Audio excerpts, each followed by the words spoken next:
Senhor presidente, senhores e senhoras parlamentares, subo à tribuna desta casa hoje para tratar de um assunto diferente do que venho tratando reiteradas vezes, que é a reforma da Previdência. Aliás, acabei de esclarecer um ponto que estava em dúvida, até mesmo na categoria dos policiais rodoviários federais, da Polícia Federal, da Polícia Civil, dos socioeducativos, enfim, dos agentes penitenciários. Mas hoje venho aqui à tribuna para falar do seguinte ponto: o governo federal desonera 354 bilhões de reais por ano.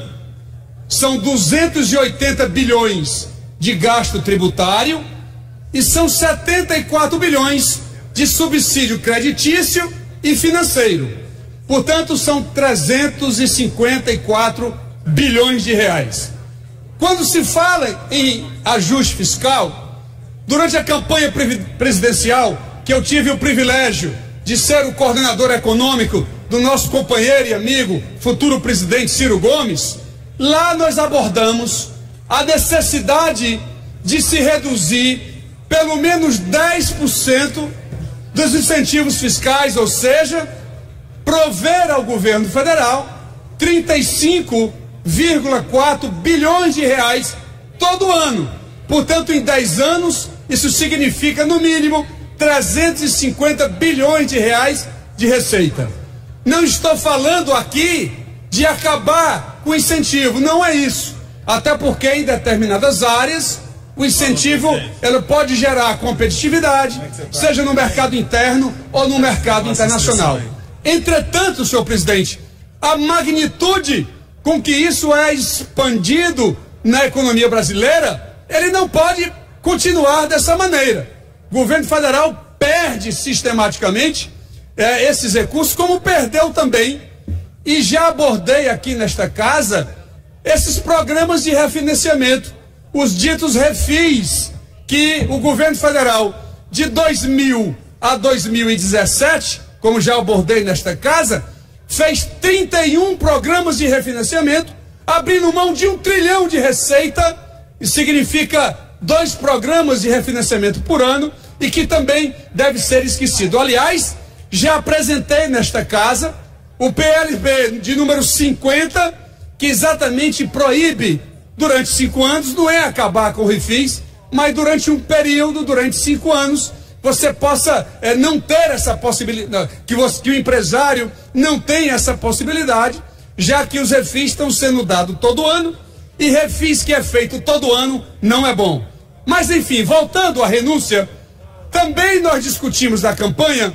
um único caso que era necessário fazer ampliar a competitividade em relação aos bens de capital.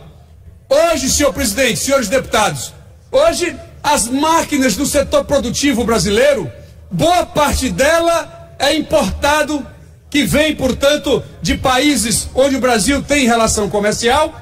e eu acho que bens de capital, ele não pode ter tributação. Ou seja, bens que auxiliam, sobretudo máquinas e equipamentos, eles auxiliam, dão mais produtividade, diminui preço, inclusive no sistema produtivo mundial. Portanto, hoje no meu estado, na gestão do governador Cid e agora na gestão do governador Camilo, quando um empresário compra uma máquina de São Paulo, que São Paulo cobra os 7% do ICMS lá,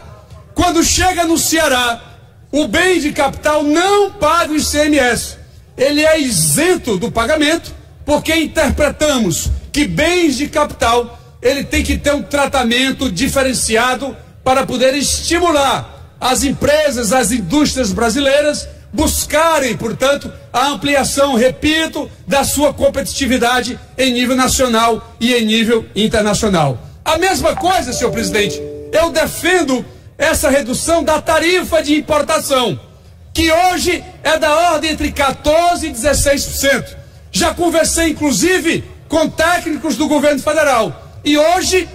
tem uma matéria no Valor Econômico, e eu fiquei muito feliz com isso, porque lá demonstra que o governo federal está examinando, o ministro Paulo Guedes está examinando a possibilidade que, em relação aos bens de capital, inclusive lá está falando bens de informática,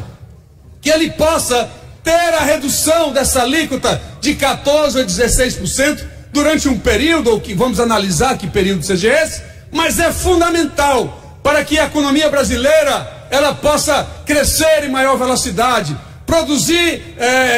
produtos que possam ser competitivos, tanto internamente como internacionalmente, com o aumento da produtividade que a economia brasileira precisa. E aumento de produtividade se dá não somente com o processo educacional mais moderno, mas também, né, com